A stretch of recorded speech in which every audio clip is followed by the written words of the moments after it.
জানিয়ে দিব আজকের বাংলার আপডেট সংবাদ। শুরুতেই সংবাদ শিরোনাম। রাজনীতির মুখোমুখি লড়াই, হাসিনার টার্গেট এখন তারেক, থাকছে প্রতিবেদনে।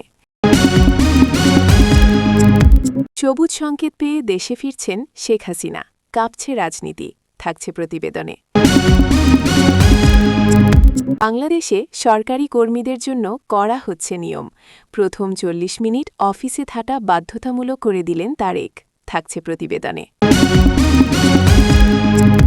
আগামী ১ বছরের জন্য ভিভিআইপি, বাংলাদেশে ভোটের আগেই নিজের জন্য বিজ্ঞপ্তি জারি করে গিয়েছেন ইউনূস, থাকছে প্রতিবেদনে। ইউনূস ঘনিষ্ঠদের বিদায়, সেনাবাহিনীতে নতুন সমীকরণের ইঙ্গিত, থাকছে প্রতিবেদনে।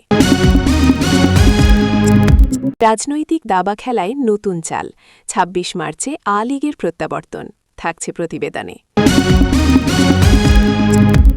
এতক্ষণ শুনতেছিলেন সংবাদ শিরোনাম, এখন বিস্তারিত। রাজনীতির মুখোমুখি লড়াই, হাসিনার টার্গেট এখন তারেক। বাংলাদেশের রাজনীতিতে আবারও উত্তাপ বাড়ছে। সাম্প্রতিক সময়ে রাজনৈতিক অঙ্গনে যে বার্তা ও ইঙ্গিত পাওয়া যাচ্ছে, তাতে অনেকেই বলছেন রাজনীতি এখন সরাসরি মুখোমুখি অবস্থানে চলে যাচ্ছে। বিশ্লেষকদের মতে এই মুহূর্তে দেশের রাজনীতিতে সবচেয়ে আলোচিত দুই নাম হচ্ছেন শেখ হাসিনা এবং তারেক রহমান। বিভিন্ন রাজনৈতিক বক্তব্য ও দলীয় সূত্রে জানা যাচ্ছে, আগামী দিনের রাজনীতিতে প্রধান প্রতিদ্বন্দ্বিতা গড়ে উঠতে পারে এই দুই নেতৃত্বকে ঘিরে। আওয়ামী লীগ ও বিএনপির দীর্ঘদিনের রাজনৈতিক দ্বন্দ্ব নতুন করে তীব্র হওয়ার ইঙ্গিত দিচ্ছে। বিশেষ করে সাম্প্রতিক সময়ে রাজনৈতিক মঞ্চে দেওয়া বক্তব্যগুলোতে প্রতিপক্ষের বিরুদ্ধে কড়া সমালোচনা দেখা যাচ্ছে। রাজনৈতিক পর্যবেক্ষকদের মতে দেশের বর্তমান পরিস্থিতিতে ক্ষমতাসীন ও বিরোধী রাজনীতির মধ্যে উত্তেজনা ক্রমেই বাড়ছে। আওয়ামী লীগের নেতারা বিভিন্ন সভা সমাবেশে বিএনপির নেতৃত্বে সমালোচনা করছেন। অন্যদিকে বিএনপি নেতারাও সরকারের বিরুদ্ধে কঠোর অবস্থান নিচ্ছেন। ফলে রাজনীতির মাঠে আবারও মুখোমুখি অবস্থান তৈরি হচ্ছে। বিশ্লেষকদের ধারণা, আগামী নির্বাচনকে সামনে রেখে রাজনৈতিক কৌশল আরও স্পষ্ট হতে শুরু করেছে। একদিকে আওয়ামী লীগ নিজেদের অবস্থান শক্তি করতে চাইছে, অন্যদিকে বিএনপি নেতৃত্ব রাজনৈতিকভাবে সক্রিয় হওয়ার চেষ্টা করছে। এই কারণে রাজনৈতিক অঙ্গনে উত্তাপ বাড়ছে এবং নতুন নতুন ইস্যু সামনে আসছে। রাজনৈতিক মহলের মতে যদি এই পরিস্থিতি আরও তীব্র হয়, তাহলে দেশের রাজনীতি আরও বেশি মেরুকরণের দিকে যেতে পারে। সেই প্রেক্ষাপটে অনেকেই বলছেন, আগামী দিনের রাজনীতিতে প্রধান আলোচনার কেন্দ্রবিন্দু হয়ে উঠতে পারেন শেখ হাসিনা ও তারেক রহমান। ফলে প্রশ্ন উঠছে, বাংলাদেশের রাজনীতিতে কি আবারও বড় ধরনের রাজনৈতিক সংঘাতের দিকে যাচ্ছে পরিস্থিতি, নাকি আলোচনার মাধ্যমে সমাধানের পথ খুঁজবে রাজনৈতিক দলগুলো? সময়ই দেবে তার উত্তর। সবুজ সংকেত পেয়ে দেশে ফিরছেন শেখ হাসিনা, কাঁপছে রাজনীতি। বাংলাদেশের রাজনৈতিক অঙ্গনে নতুন করে উত্তেজনা ছড়িয়ে পড়েছে। বিভিন্ন মহলে জোর আলোচনা চলছে যে আওয়ামী লীগ সভাপতি ও সাবেক প্রধানমন্ত্রী শেখ হাসিনা শীঘ্রই দেশে ফেরার প্রস্তুতি নিচ্ছেন। রাজনৈতিক মহলের একটি অংশ বলছে, কিছু গুরুত্বপূর্ণ ইঙ্গিত ও সবুজ সংকেত পাওয়ার পরে তার এই সম্ভাব্য ফেরার আলোচনা সামনে এসেছে। দলীয় সূত্র ও রাজনৈতিক বিশ্লেষকদের মতে সাম্প্রতিক সময়ে দেশের রাজনৈতিক পরিস্থিতি দ্রুত বদলাচ্ছে। আওয়ামী লীগের নেতাকর্মীদের মধ্যেও নতুন করে সক্রিয়তা দেখা যাচ্ছে। বিভিন্ন কর্মসূচি ও সভা সমাবেশের মাধ্যমে তারা সংগঠনকে শক্তিশালী করার চেষ্টা চালাচ্ছেন। এরই মধ্যে শেখ হাসিনা দেশে ফিরতে পারেন এমন আলোচনা রাজনীতির মাঠে নতুন মাত্রা যোগ করেছে। বিশ্লেষকদের মতে যদি সত্যিই তিনি দেশে ফেরেন, তাহলে বাংলাদেশের রাজনীতিতে বড় ধরনের পরিবর্তন দেখা যেতে পারে। আওয়ামী লীগের নেতাকর্মীরা এটিকে রাজনৈতিকভাবে গুরুত্বপূর্ণ মুহূর্ত হিসেবে দেখছেন। অন্যদিকে বিরোধী রাজনৈতিক দলগুলো পরিস্থিতি গভীরভাবে পর্যবেক্ষণ করছে। রাজনৈতিক পর্যবেক্ষকদের ধারণা, সম্ভাব্য এই প্রত্যাবর্তনকে কেন্দ্র করে রাজনীতির মাঠ আরও উত্তপ্ত হয়ে উঠতে পারে। দলীয় কর্মীদের মধ্যেও নতুন করে উদ্দীপনা তৈরি হতে পারে। ফলে দেশের রাজনৈতিক অঙ্গনে নতুন সমীকরণ তৈরি হওয়ার সম্ভাবনাও উড়িয়ে দেওয়া যাচ্ছে না। সব মিলিয়ে শেখ হাসিনার সম্ভাব্য দেশে ফেরা নিয়ে আলোচনা এখন দেশের রাজনীতিতে বড় আলোচনার বিষয় হয়ে উঠেছে। এই ইস্যুকে ঘিরে রাজনৈতিক অঙ্গন কতটা পরিবর্তিত হয়, সেটাই এখন দেখার বিষয়। রাজনৈতিক দাবা খেলায় নতুন চাল, ২৬ মার্চে আওয়ামী লীগের প্রত্যাবর্তন। বাংলাদেশের রাজনীতিতে আবারও নতুন আলোচনা ও জল্পনা তৈরি হয়েছে। রাজনৈতিক বিশ্লেষকরা বলছেন দেশের রাজনৈতিক অঙ্গন যেন এক ধরনের দাবা খেলায় পরিণত হয়েছে, যেখানে প্রতিটি পক্ষ কৌশল সাজিয়ে নতুন নতুন চাল দিচ্ছে। সেই প্রেক্ষাপটে এখন সবচেয়ে আলোচিত প্রশ্ন, ২৬ মার্চকে কেন্দ্র করে কি আবারও বড় কোনো রাজনৈতিক বার্তা দিতে যাচ্ছে আওয়ামী লীগ? বাংলাদেশের স্বাধীনতা দিবস হিসাবে প্রতি বছর ২৬ মার্চ বিশেষ গুরুত্ব বহন করে। এদিনকে ঘিরে বিভিন্ন রাজনৈতিক দল কর্মসূচি পালন করে থাকে। তবে এবার পরিস্থিতি কিছুটা ভিন্ন বলে মনে করছেন বিশ্লেষকরা। কারণ সাম্প্রতিক সময় ধরে দেশের রাজনৈতিক অঙ্গনে যে উত্তাপ তৈরি হয়েছে, তাতে ২৬ মার্চকে কেন্দ্র করে নতুন কোনো রাজনৈতিক অবস্থান বা ঘোষণা আসতে পারে এমন ধারণা অনেকের। আওয়ামী লীগ দীর্ঘদিন ধরেই দেশের অন্যতম বড় রাজনৈতিক শক্তি হিসাবে রাজনীতির কেন্দ্রবিন্দুতে রয়েছে। দলটির সভাপতি ও সাবেক প্রধানমন্ত্রী শেখ হাসিনাকে ঘিরেই মূলত দলটির রাজনৈতিক কৌশল নির্ধারিত হয়ে থাকে। সাম্প্রতিক সময়ে দলীয় নেতাকর্মীদের বক্তব্য এবং বিভিন্ন রাজনৈতিক ইঙ্গিত বিশ্লেষণ করে অনেকেই মনে করছেন আওয়ামী লীগ নতুন করে রাজনৈতিক মাঠে সক্রিয় হওয়ার পরিকল্পনা করছে। বিশ্লেষকদের মতে বাংলাদেশের রাজনীতিতে বর্তমানে এক ধরনের কৌশলগত অবস্থান তৈরি হয়েছে। একদিকে ক্ষমতাসীন রাজনীতির নানা আলোচনা, অন্যদিকে বিরোধী দলগুলির কর্মসূচি, সব মিলিয়ে রাজনৈতিক পরিস্থিতি ক্রমেই উত্তপ্ত হয়ে উঠছে। এই প্রেক্ষাপটে আওয়ামী লীগ যদি ২৬ মার্চকে কেন্দ্র করে বড় কোনো কর্মসূচি বা রাজনৈতিক বার্তা দেয়, তাহলে তা দেশের রাজনীতিতে নতুন সমীকরণ তৈরি করতে পারে। রাজনৈতিক মহলের একটি অংশ বলছে ২৬ মার্চের মতো জাতীয় দিবসকে সামনে রেখে রাজনৈতিক দলগুলো সাধারণত নিজেদের অবস্থান শক্ত করার চেষ্টা করে।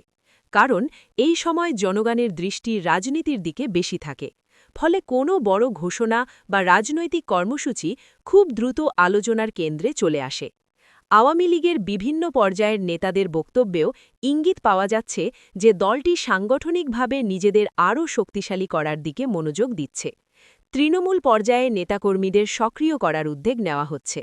বিভিন্ন এলাকায় সভা সমাবেশ এবং সাংগঠনিক বৈঠকের মাধ্যমে দলকে পুনর্গঠনের প্রক্রিয়া চালানো হচ্ছে বলে জানা গেছে। অন্যদিকে বিরোধী রাজনীতিতেও নানা ধরনের প্রস্তুতি দেখা যাচ্ছে। বাংলাদেশ জাতীয়তাবাদী দল বিএনপি এবং তার শীর্ষ নেতা তারেক রহমানের নেতৃত্বেও রাজনৈতিক কর্মসূচি জোরদার করার আলোচনা চলছে।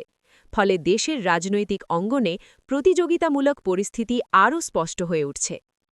রাজনৈতিক বিশ্লেষকদের মতে বাংলাদেশের রাজনীতি বরাবরই প্রতিযোগিতামূলক এবং অনেক সময় নাটকীয় মোড় নেয়। বিশেষ করে বড় জাতীয় দিবস বা গুরুত্বপূর্ণ সময়কে কেন্দ্র করে রাজনৈতিক দলগুলো নিজেদের অবস্থান তুলে ধরতে চেষ্টা করে। তাই ২৬ মার্চকে ঘিরে নতুন কোনো রাজনৈতিক বার্তা আসার সম্ভাবনাকে একেবারে উড়িয়ে দেওয়া যাচ্ছে না। তবে আওয়ামী লীগের আনুষ্ঠানিক কোনো ঘোষণা এখনও প্রকাশ্যে আসেনি। দলটির শীর্ষ নেতারা বিষয়টি নিয়ে সরাসরি কিছু না বললেও রাজনৈতিক পর্যবেক্ষকরা বিভিন্ন ইঙ্গিত বিশ্লেষণ করে সম্ভাবনার কথা বলছেন। অনেকের মতে রাজনীতির এই মুহূর্তে প্রতিটি পদক্ষেপই অত্যন্ত কৌশলগতভাবে নেওয়া হচ্ছে। এদিকে সাধারণ মানুষের মধ্যেও রাজনীতির এই আলোচনা নিয়ে কৌতূহল বাড়ছে। সামাজিক যোগাযোগ মাধ্যমেও ২৬ মার্চকে ঘিরে নানা ধরনের আলোচনা চলছে। কেউ কেউ বলছেন এটি হতে পারে রাজনৈতিকভাবে গুরুত্বপূর্ণ একটি মুহূর্ত। আবার কেউ মনে করছেন সবই হয়তো রাজনৈতিক কৌশলের অংশ। বাংলাদেশের রাজনৈতিক ইতিহাসে দেখা গেছে অনেক সময় বড় রাজনৈতিক সিদ্ধান্ত বা কর্মসূচি হঠাৎ করেই সামনে আসে এবং তা দ্রুতই জাতীয় আলোচনার কেন্দ্রবিন্দু হয়ে ওঠে। তাই বর্তমান পরিস্থিতিতেও রাজনৈতিক অঙ্গনে কী ঘটতে যাচ্ছে তা নিয়ে সবার নজর এখন আগামী দিনগুলোর দিকে। সব মিলিয়ে বলা যায় বাংলাদেশের রাজনীতি এখন এক ধরনের কৌশলগত পর্যায়ে রয়েছে। বিভিন্ন রাজনৈতিক দল নিজেদের অবস্থান শক্ত করতে পরিকল্পনা সাজাচ্ছে। সেই প্রেক্ষাপটে ২৬ মার্চকে ঘিরে আওয়ামী লীগের সম্ভাব্য কোনো পদক্ষেপ সত্যিই যদি সামনে আসে, তাহলে তা দেশের রাজনীতিতে নতুন মাত্রা যোগ করতে পারে। এখন দেখার বিষয় ২৬ মার্চকে কেন্দ্র করে সত্যিই কোনো বড় রাজনৈতিক বার্তা আসে কিনা। যদি আসে তাহলে তা দেশের রাজনীতিতে নতুন অধ্যায়ের সূচনা করবে বলেই মনে করছেন অনেক বিশ্লেষক। আর যদি নাও আসে তবুও এই আলোচনাই প্রমাণ করছে বাংলাদেশের রাজনীতি এখনও তীব্র প্রতিযোগিতা এবং কৌশলের মধ্য দিয়েই এগিয়ে চলেছে। বাংলাদেশ সেনাবাহিনীর উচ্চ পর্যায়ে আরও ৬টি গুরুত্বপূর্ণ পদে রদবদল আনা হয়েছে। সেনা সদর থেকে এই রদবদল নিয়ে একটি আদেশ জারি করা হয়েছে। এর আগেও সেনাবাহিনীর উচ্চ পর্যায়ে আরও ৮টি পদে রদবদল আনা হয়েছিল। বদলি হওয়া সেনা কর্মকর্তারা হলেন ন্যাশনাল ডিফেন্স কলেজের commandant lieutenant general Mohammad Shahinul হককে কোয়ার্টার মাস্টার জেনারেল বা কিউএমজি করা হয়েছে। কিউএমজির দায়িত্ব পালন করা আসা লেফটেন্যান্ট জেনারেল ফয়জুর রহমানের স্থলাভিষিক্ত হবেন lieutenant general Shahin. Lieutenant general ফয়জুরকে এনডিসিতে বদলি করা হয়। এছাড়া সামরিক বিজ্ঞান ও প্রযুক্তির ইনস্টিটিউটের এমআইএসটির মেজর জেনারেল মোহাম্মদ নাসিম পারভেজের চাকরি পররাষ্ট্র মন্ত্রণালয়ে ন্যস্ত করা হয়েছে। মেজর জেনারেল মোহাম্মদ হোসেন আল মোর্শেদকে ১৯ পদাতিক ডিভিশন থেকে সেনাবাহিনীর অ্যাডজুটেন্ট জেনারেল বা এজি করা হয়েছে। এছাড়া অ্যাডজুটেন্ট জেনারেল হিসেবে দায়িত্ব পালন করে আসা মেজর জেনারেল মোহাম্মদ হাকিমুজ্জামানকে এমআইএসটির কমান্ড্যান্ট করা হয়। ৬৬ পদাতিক ডিভিশনের GOC major general Mohammad Kamrul হাসানকে লজিস্টিক এরিয়ার জিওসি হিসেবে বদলি করা হয়। বদলিতে চিফ অফ জেনারেল স্টাফ বা সিজিএস পদে নিয়োগ পেয়েছেন লেফটেন্যান্ট জেনারেল মাইনুর রহমান। সশস্ত্র বাহিনী বিভাগের বর্তমান principal staff officer lieutenant general SM Kamrul হাসানকে রাষ্ট্রদূত করে পররাষ্ট্র মন্ত্রণালয় বদলি করা হয়। এই পদে আসেন মেজর জেনারেল মীর মুশফিকুর রহমান। অন্তর্বর্তী সরকার প্রধান ইউনুস ক্ষমতায় থাকাকালীন তার সঙ্গে সেনাপ্রধানের বিরোধ ক্রমশ বাড়তে বাড়তে এমন চূড়ান্ত পর্যায়ে পৌঁছে যায় যে রাজপথে স্লোগান উঠেছিল ওয়াকার না হাসনাত। জামাতের অফশুট এবি পার্টির ব্যারিস্টার ফুয়াদ প্রকাশ্য সভায় সেনাপ্রধানকে কদর্য ভাষায় গাল দেন। ওয়াকারকে কুকুর বলে সম্বোধন করতে তার জিভ জড়িয়ে যায়নি। তবে মোহাম্মদ ইউনুস জেনারেল ওয়াকারের বিরুদ্ধে কুকথা বলেননি ঠিকই, কিন্তু সেনাপ্রধানের ডানা ছাটা সেই সঙ্গে তাকে উত্ত্যক্ত করতে নানা ধরনের ছক কষেন। বাংলাদেশে আগে জাতীয় উপদেষ্টা বলে কোনো পদ ছিল না। পূর্বতন তদারকি সরকার সেই পদ তৈরি করে খলিলকে জাতীয় নিরাপত্তা উপদেষ্টার পদে নিয়োগ করে। বলা হচ্ছে খলিলকে জাতীয় নিরাপত্তা উপদেষ্টার পদে নিয়োগ করে ইউনুস সেনাপ্রধান ওয়াকারের ক্ষমতা হ্রাস করেন। আন্তর্জাতিক অপরাধ ট্রাইব্যুনালে সেনাবাহিনীর বেশ কয়েকজন কর্মরত এবং অবসরপ্রাপ্ত সেনা সদস্যদের বিচারের আওতায় আনার সিদ্ধান্ত নিয়েছিলেন পূর্বতন সরকার প্রধান। এই সিদ্ধান্তে সেনাপ্রধানের তীব্র আপত্তি ছিল। সেনাবাহিনীর ভিতরে জামায়াতপন্থীরা ক্ষমতা প্রায় দখল করে নিয়েছিল। তাদের পিছনে ছিল পাকিস্তান, তাদের গুপ্তচর সংস্থা আইএসআই, আর ছিল আমেরিকার সমর্থনও। আমেরিকা যে অন্তর্বর্তী সরকারের মেয়াদের শেষের দিকে তারা জামাতের দিকে ঝুঁকে পড়েছিল। আমেরিকা ধরে নিয়েছিল যে জামাত বাংলাদেশে ক্ষমতা দখল করতে চলেছে। এর ফলে বিপদে পড়েছিলেন সেনাপ্রধান ওয়াকার, সঙ্গে তার বাহিনীও। সাম্প্রতিক সময় সেনাবাহিনীতে রদবদল দেখে বোঝা যাচ্ছে ইউনুসের বিদায় ও বিএনপির বিজয়ের ফলে জেনারেল ওয়াকার তার শক্তি ফিরে পেয়েছেন, আর সেই শক্তির ব্যবহারও করছেন। তিনি তারেক রহমানের সঙ্গে একটা গোপন বোঝাপড়ায় এসে গিয়েছেন, আর সেই বোঝাপড়ার ফলে সেনার ভিতরে তার শত্রুদের বলা ভালো, যারা তার ঘনিষ্ঠ নন, তাদেরকে তাদের পদ থেকে সরিয়ে দেবার সিদ্ধান্ত নেন। সেই সব পদে সেনাপ্রধান নিয়োগ করেন তার ঘনিষ্ঠদের।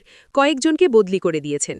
দীর্ঘ ১৮ মাসের অসামরিক অস্থিরতা এবং সেনাবাহিনীর ভিতরে টানা পড়েন, যার অবসান ঘটিয়ে নিরঙ্কুশ ক্ষমতা ফিরে পেলেন বাংলাদেশের সেনাপ্রধান জেনারেল ওয়াকারুজ্জামান। অন্তর্বর্তী সরকারের আমলে সামন্তরাল শাসন ব্যবস্থা তিনি ভেঙে দিয়েছেন। শীর্ষ পদে এনেছেন রদবদল। এর মাধ্যমে তিনি কমান্ড পুনর্প্রতিষ্ঠা করেছেন জেনারেল ওয়াকার। বিএনপি ক্ষমতায় আসার পর আন্তর্জাতিক অপরাধ ট্রাইব্যুনালের চিফ প্রসিকিউটর তাজুল ইসলামকে সরিয়ে দেওয়া হয়েছে, যদিও এখনও একটি বড় বাধা রয়ে গিয়েছে। লেফটেন্যান্ট জেনারেল ফয়জুর রহমান এখন তার পদে বহাল রয়েছেন। সেটাই সেনাপ্রধান ওয়াকারের পথের কাঁটা।